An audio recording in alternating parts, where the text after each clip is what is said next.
Yes, I can.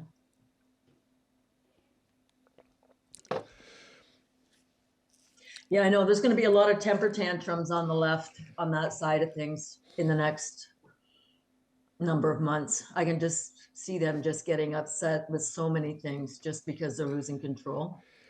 We're not losing control. They're not losing control until the fat lady sings. I hear you, but I think things are starting to happen.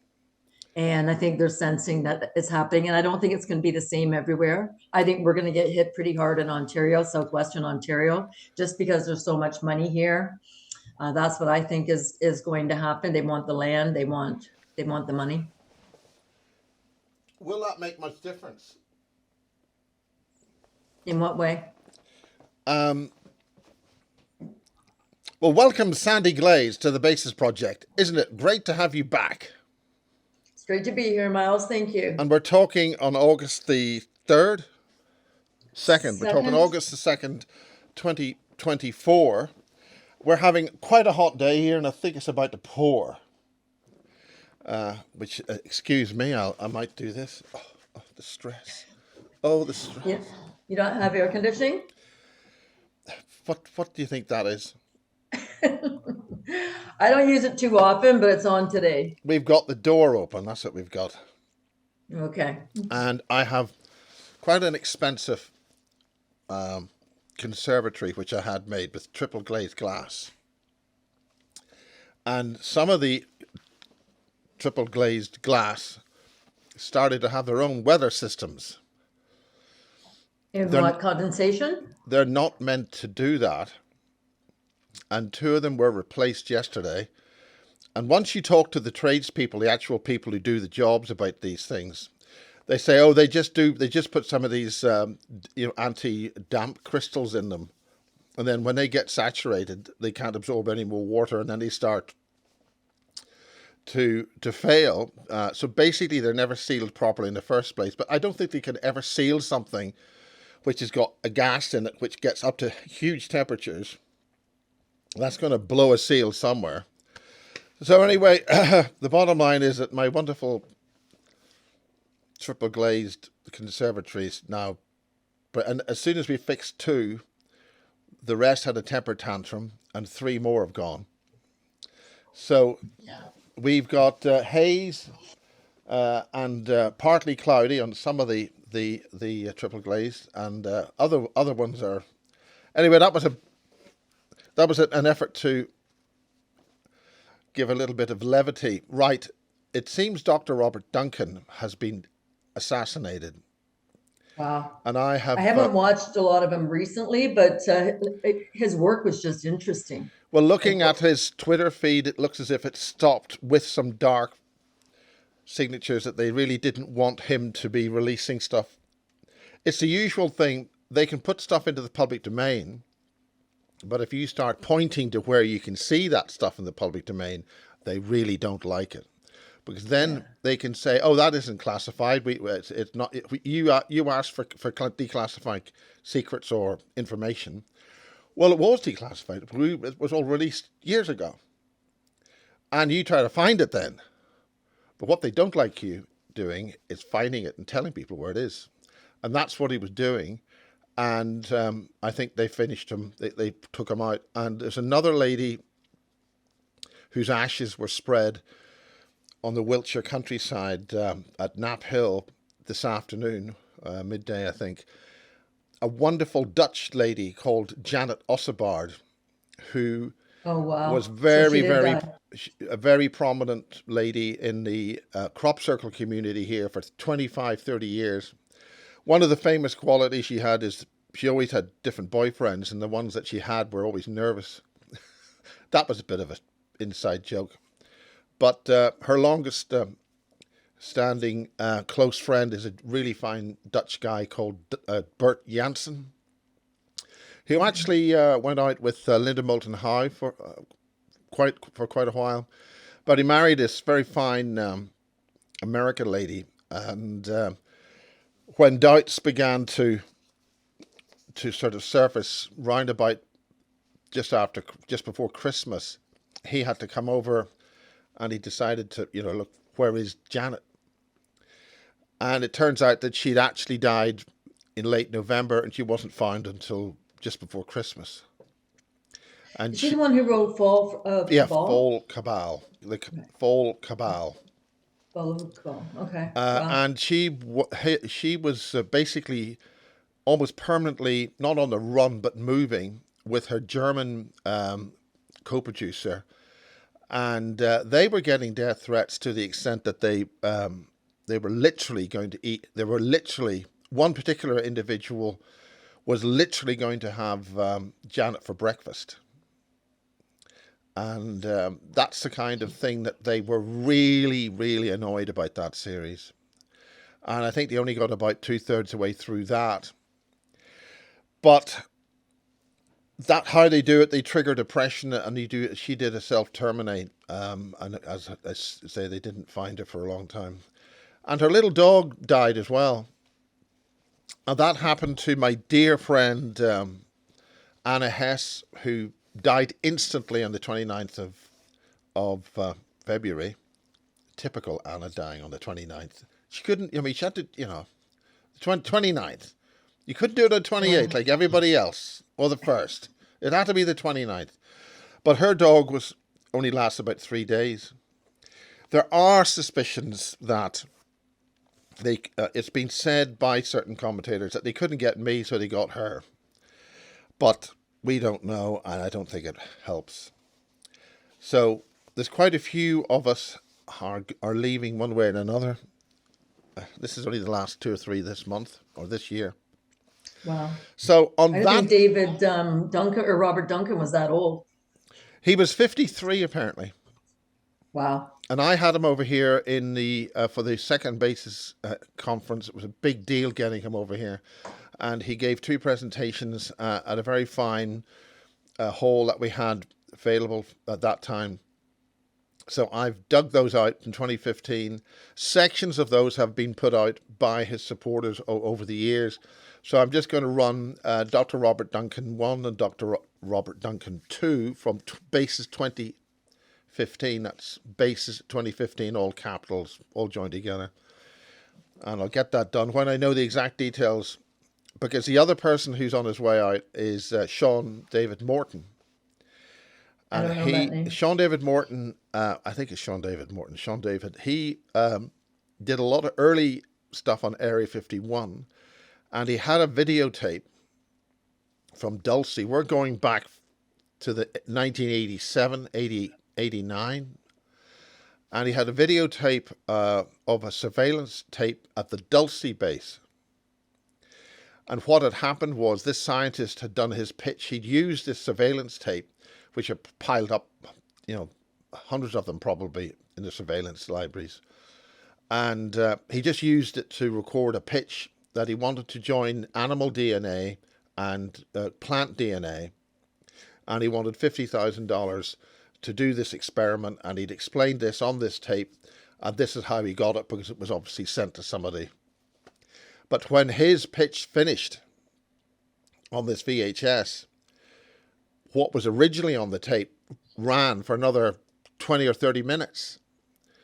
And it was the surveillance cameras going across at the various vats and things where these greys were being matured and fed with. They'd put these greys would be in these vats of nutrients, and they would absorb the nutrients.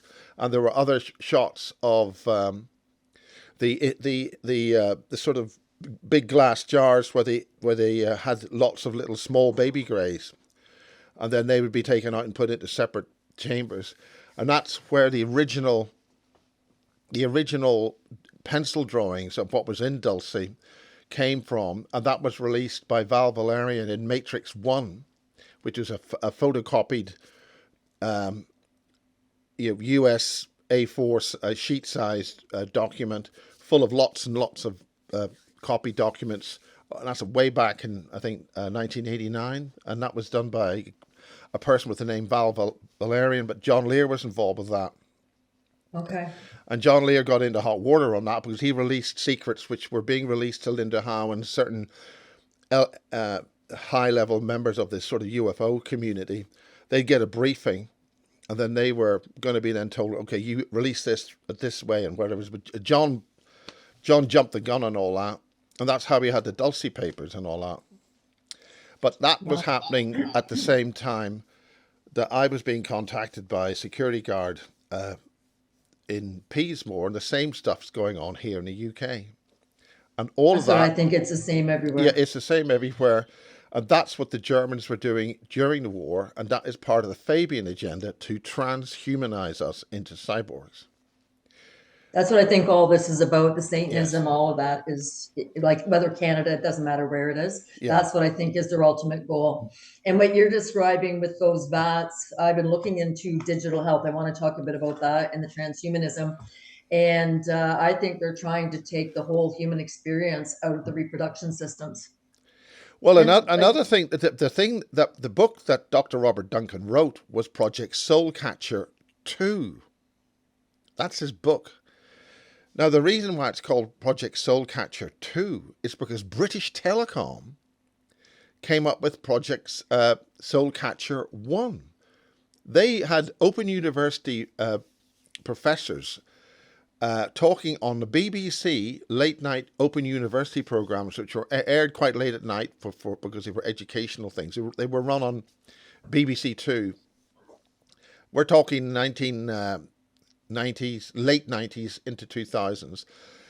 And they're explaining about putting nanobots into people's brains. So these nanobots could then record your human experience. And then they would have an apparatus where the children could then see what their grandpappy or whatever life was like. And they called it Project Soulcatcher. That's British Telecom. And it was all, oh yeah, that's okay, that's fine. So the universities are still a big part of this, and I'll go through and explain what's happening here. So I don't know how to say that. Like with Canada, sure, there's pockets where there's more activities going on. So we're in Silicon Valley of the North here in Waterloo with Google and all the companies up here. But when you watch what they're planning on doing with the digital health, like they've already got this organized. It's a hashtag. Stanford University had an event last year, or maybe it was this year, and then Waterloo's going to have one next year. But when you look at what they're planning on doing with digital health, everything is a lie in this country. Yeah. And you know who's going to be delivering it to us? Microsoft. So let's have a good laugh about that. Well, and I can give you some of these documents, right? So Microsoft Teams, I know you say don't bring this too close, but this is who they plan on using to deliver the digital health to. They've even got Office 365 at the University Health Networks. If you could see, they've changed their website a fair bit. Miles, when you could see the topics of what they want to focus on, it is absolutely disgusting. At one point, I was thinking these guys were all perverts. So there's something wrong there. Okay, I don't know what I don't know how to say that. I think it's time, Sandy, that we don't get shocked at this. We are dealing with an enemy which is here to eat us, transform us into some kind of controllable, non-human creature. For those of us who are left, so we shouldn't be looking at this from the point of view of this is disgusting. This is the tactics of a predator, an enemy, and they're going to do this if we let them. So we are dealing with an enemy which is going to kill us.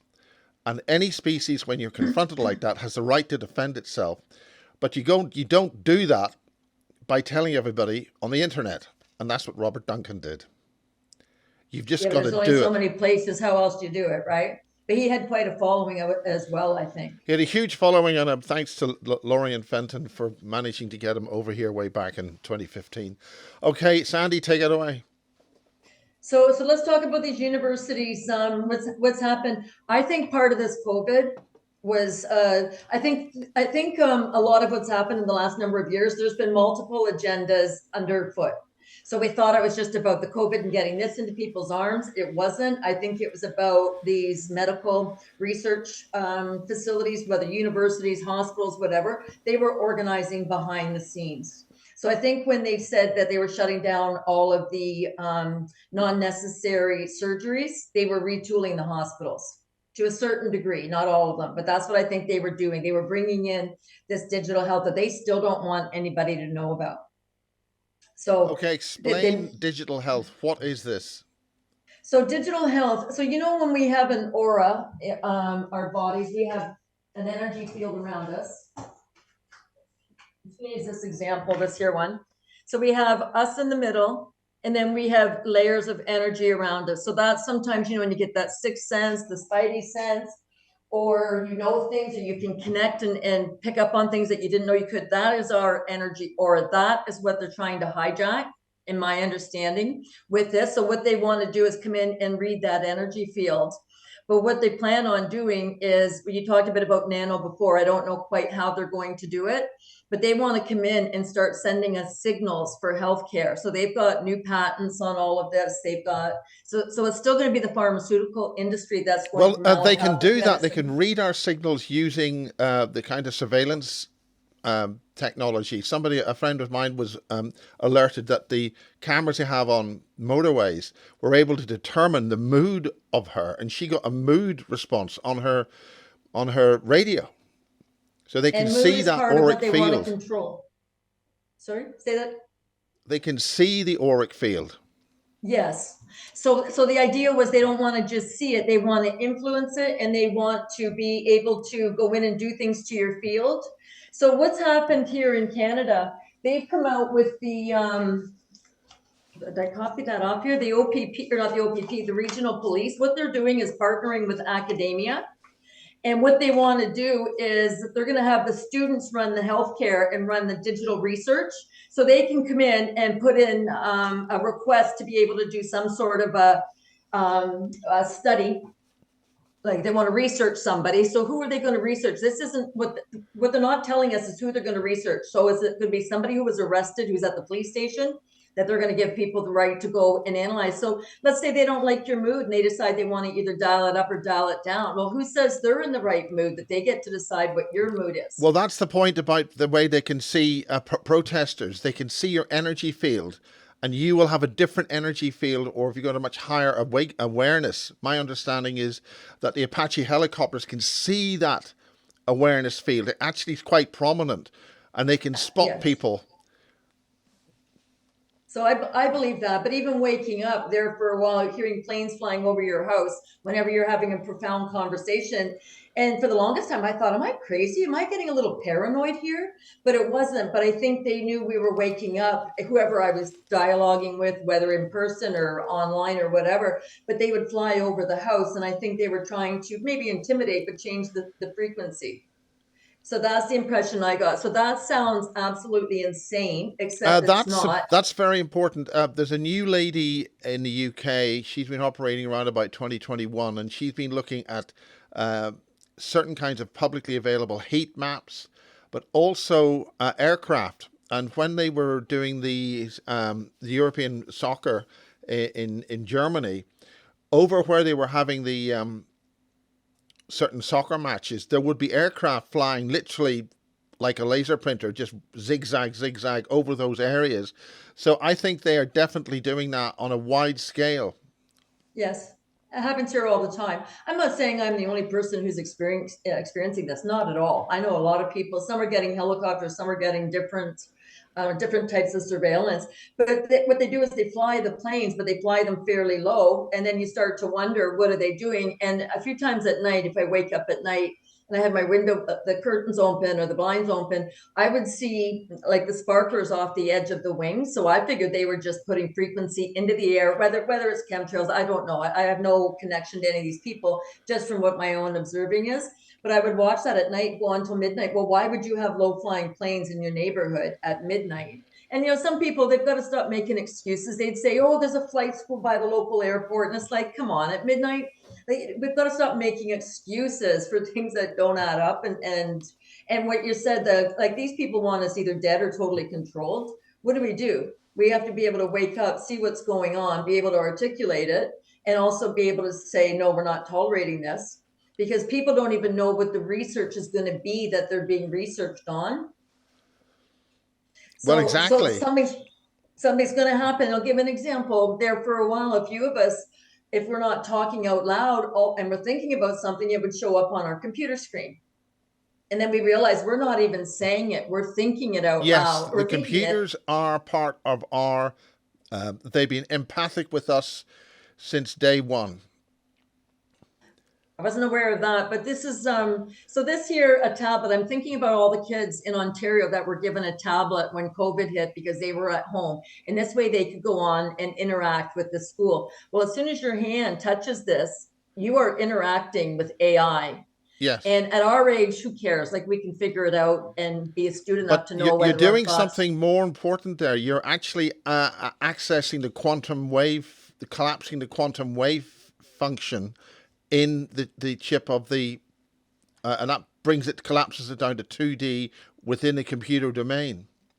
It's what we do when we cognitize things. It's sort of a Schrodinger's cat type thing, and these things are being used to collapse our existence into this digital matrix. Right.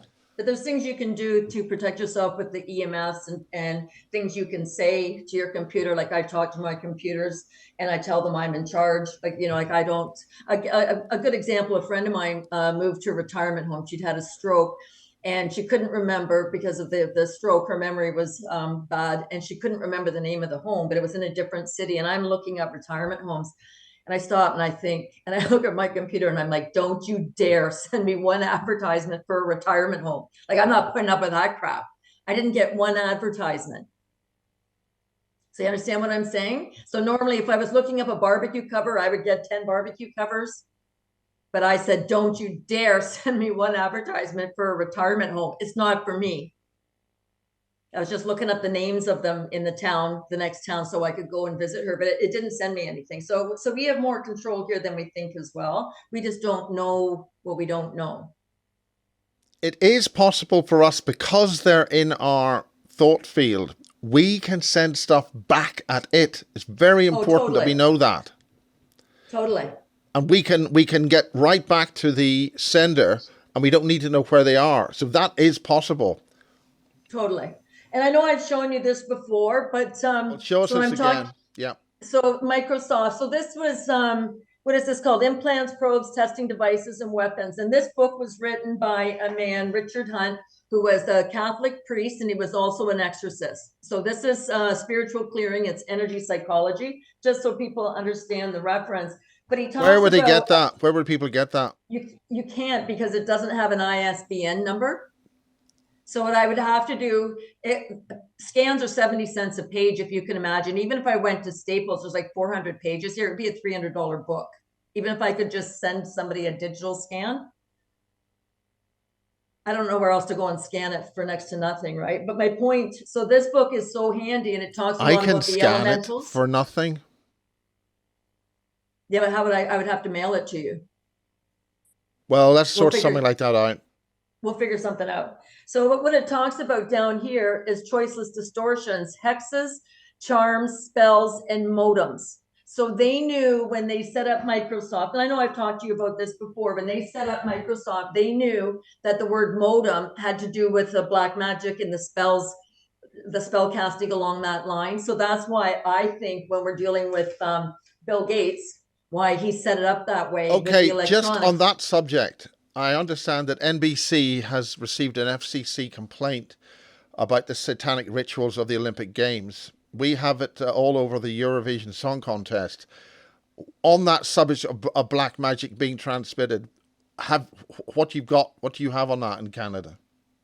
So in Canada, when you look at what's happened at the Parliament buildings down where, what's his name, Trudeau's office and the Privy Council is, there's 3 buildings at Parliament. One of them, right in front of the Privy Council, has a lot of demonic symbology etched right into the stone.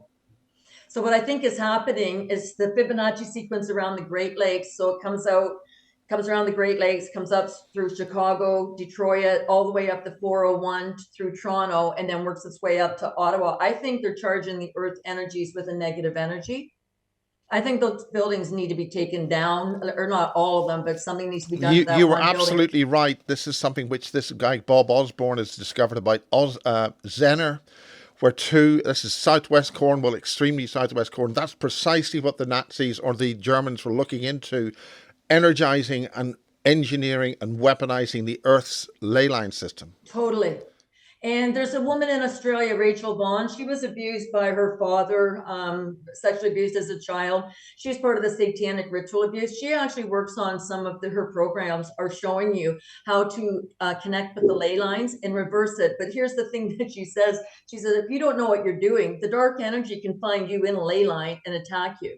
So people have to know what they're doing in that. So I haven't gone looking for ley lines. I tend to do better with my pendulum, going over a map. I can go over a map and look and see what's there. If there's portals there, stray electricity, EMFs, like I can look for a variety of different things. And I remember underground water is one. So if you have two veins of underground water, even if they're at different heights, like one might be at 30 feet and one might be down 150 feet, but they can still cross and create negative energies that these people know how to use. And I was On clearing that out subject, this is what Caroline Coram has been doing. She's been looking at underground heat maps. And there are huge, and this is available from Google, there are surface fires and underground fires. And there are tunnel systems, which there's an awful lot of heat and then rumbling noises. So this is another source of information to get raw data. And eyes on the ground has military above this. There's a war going on down there. So that's another source. This has only been going on the last couple of years. She's a brilliant woman here in England, but that's a very important. Caroline Coram, I think she runs emergency newsroom on YouTube, and I think her rumble is the boom report, because it involves booms. So this is another source of publicly available data that people can use to do their own research. Okay. And that's interesting because what they're doing here is they're really heating up the sewage waste. So it's not, I don't know how far down it's going to go, but this is what I think is bringing in the climate change. So because they're heating up the sewage waste, so however they clean it, however they treat it, then they drop it back in the moraines. That is your natural water, the groundwater. I think that's what they're going to do to heat up the land and heat up the water. That's what I think is happening. Now, I have spoken with somebody in the military, and he says it's a normal way they did it, but he was also trained in the wastewater. I think it's going to be a volume issue, that there's going to be so much of it that it's going to affect water. But now you're talking going even further underground than what I'm talking about. I'm talking sewage lines. And what we've had here in Canada, so where was one? Calgary, I think. And I can't remember if there's one in Quebec. All of a sudden the water mains don't work and everybody's told they can't use the water. Are they conditioning us now to expect not to have the right of access to full water regularly?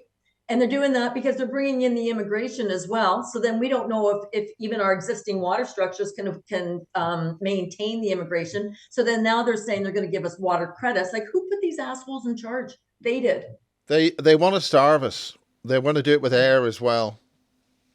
Right. So, but we have a lot to look at, and I don't think it's all doom and gloom.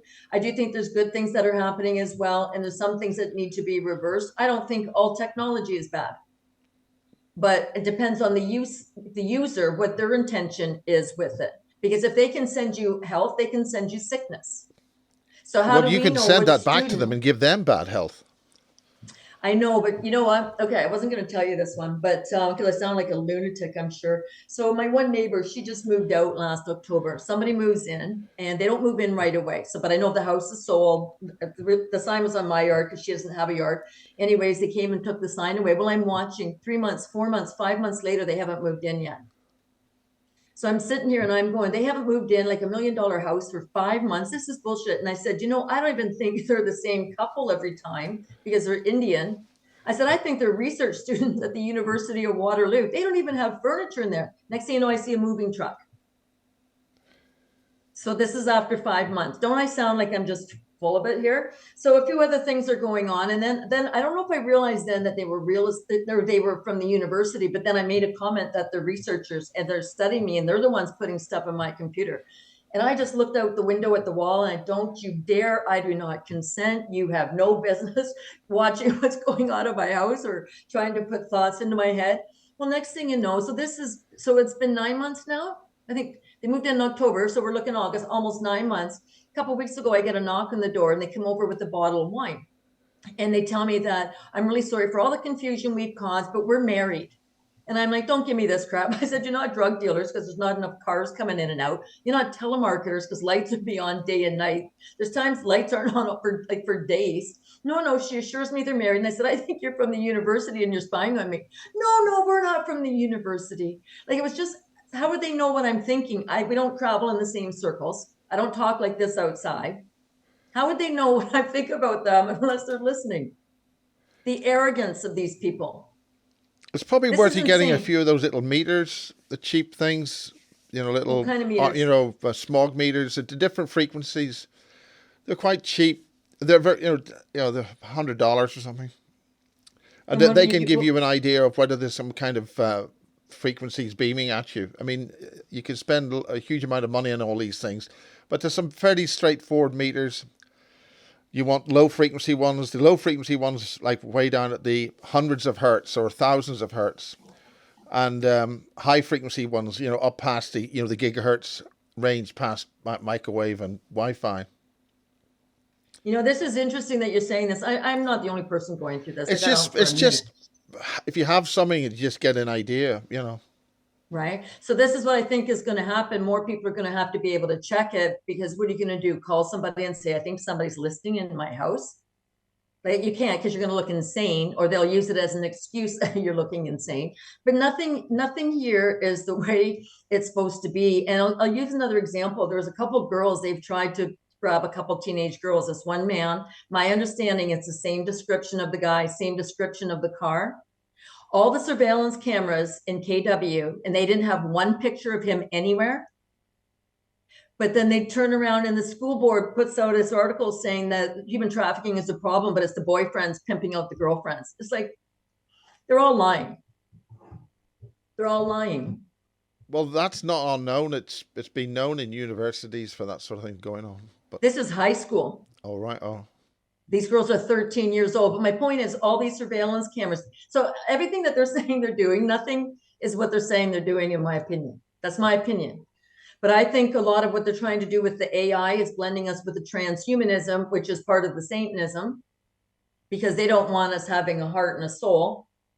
I think a lot of that is done at the universities. I think it's being done through the technology. Like I said, Bill Gates. So I'm trying to help a woman get her income taxes filed. And you would not believe the headache we had trying to go on the website and try to get her set up. She's 80 something. Do you think she's going to do okay with Microsoft Health Team to help her get set up?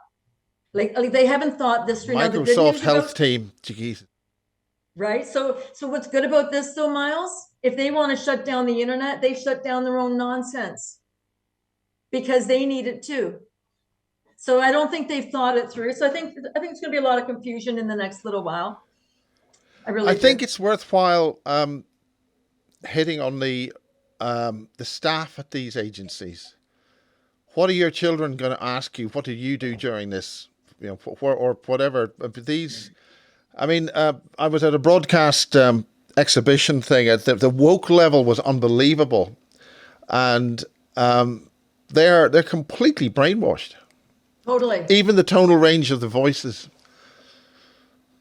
So it's not just the people at these institutions, the public is as well. So I've been doing a lot of research in Waterloo region. So we've got three universities, a couple colleges. We have different schools within the universities. And what I'm starting to find out, everybody who's involved with the LBGT or any of this DEI or any of this digital health, most of them have a doctorate in philosophy, Miles. So hang on, let me read this to you. Philosophy, one definition: a study of fundamental nature of knowledge, reality, existence, especially when considered in an academic discipline. So these guys, you give them a thought, an idea, there's 68 genders or what have you, and they run with it, but most of them have a degree in philosophy. So basically, we're letting the lunatics run the asylum. Are you suggesting that somebody who's a philosopher is somehow a lunatic? I know the ones at the universities, from what I can see, I think they're there just as figureheads, that they're there to hand out grant. One will be there to hand out grant money that Chrystia Freeland just gave them 2.6 billion at the University of Waterloo. So she can go and figure it out. So they also our police now have a strategic business plan. So if they're going to be signing off on the research requests, they're going to be getting part of that $2.6 billion as part of their business plan. So it's all about money. But unless you go along with the LBGT and you use she and her pronouns or what have you, you're not going to see a dime. So basically they've got it set up to this degree. And what I am hoping, and I'm not making a blanket statement here, but I know Trump said when he gets in day one, he's canceling all the funding for DEI and LBGT. So maybe that will be an encouragement for them to go back and go back to what would be considered normal once the money's gone. Who knows? That's the States. That's not your country or my country, but it's a start. But people are starting to realize we need some common sense back in all of this. And I The last thing they want is common sense or logic. Exactly. But I figured out what DEI means as well. Deception, evasion, and improbable. So it's not what they call it, diversity, inclusion, and what's the other one? Equity. Give me a break. So we're looking. So a lot of this right now is happening in Canada. They want women in local government. So this is a push. You know how the women are always the ones, woo is me. I don't make as much money. I'm in downtrodden, and we aren't represented properly within corporations or what have you. Well, somebody pointed this out to me, which is really funny. Good business people would be hiring these women at a lower wage. That would make sense for them to hire these women. So there's no woo for me. So it's just more bullshit to get the other people, the men, to stand down. You're not treating me right. Look what's happening in the Olympics. 2 girls just got beat up by male boxers. Where's the women standing up saying, wait a minute, that's not right? They don't care about anybody but themselves. Some of these women. Explain that incident, please, because I am not watching the Olympics and probably many others aren't. With these males, formerly women, who beat up the other. No, they were males. Like I still think they have their testicles intact, and because they say they have the XY chromosome, but they were physically just punching, and one of them quit after 46 seconds. She got hit so hard. So these are biological male in women's sports beating up women. So there's logos now showing the Olympic logo, and it has a woman with a black eye. 2024, first time ever. So it's interesting. We're seeing a lot of this come out. It's not acceptable what's happening. What I'm saying, you're not seeing women standing up saying, stop this. So we're seeing some women who are just trying to get ahead. Are the women standing up but they're not being publicized? I mean, I think there was a case where cyclists, all the first, second, and third were all former men, and all the other cyclists were all women, and there's no point competing. Yeah, I think that's going to happen too. But my point is, where's the consequence for any of these people? Like, there's not enough uproar even in society to stand up and say, wait a minute, it's gone too far. Well, who do you uproar to if the CRTC and the media are bought and they're against humanity and are doing everything they possibly can to destroy us? I know, and it's going to come sooner or later. I think we just keep working on the levels that we work on, whatever capacity that is. Keep building up, seeing how it's done. You wouldn't believe what's going on here. Like, I can watch them. You sit there and watch them. Tell us what's going on in Canada. Okay, so Justin Trudeau. Can I share my screen? Take care. Bye-bye.